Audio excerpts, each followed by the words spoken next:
Okay, the second part of our finding ordered pairs is also graphing and looking at patterns.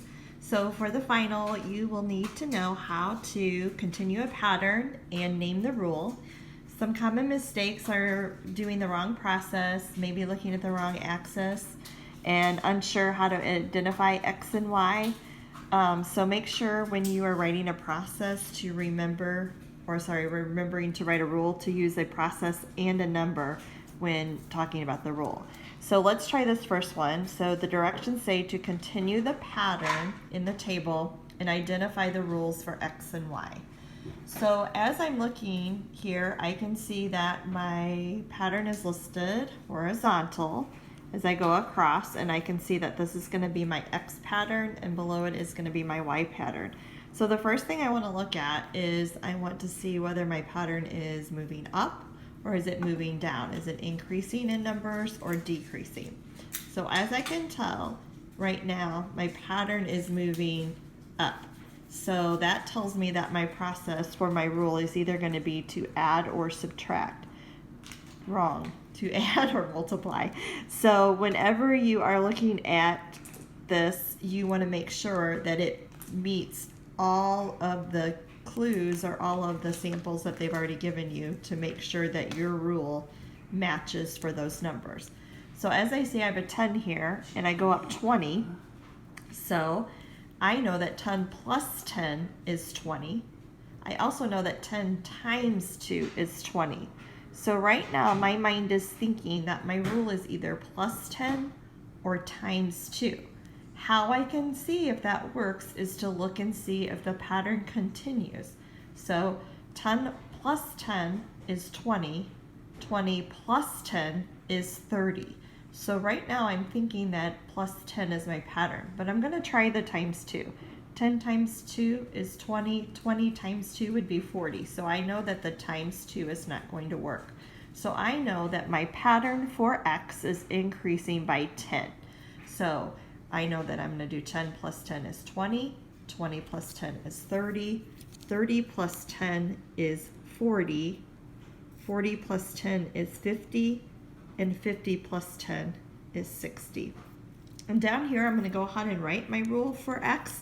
So I'm going to write my process, which is a plus sign, and I'm going to write the number 10. I can also write the words add 10. Either one of those would be considered a good rule. Okay? So now I'm going to look at the bottom one here, and I'm going to kind of look at the same thing. I notice my numbers are increasing, so I know that I'm either adding or multiplying.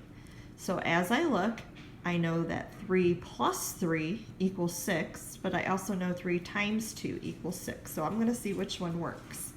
So if I do 3 times 2, that would be 6, and I know that 6 times 2 is 12. Well, this next number isn't 12, so I know that that cannot be correct.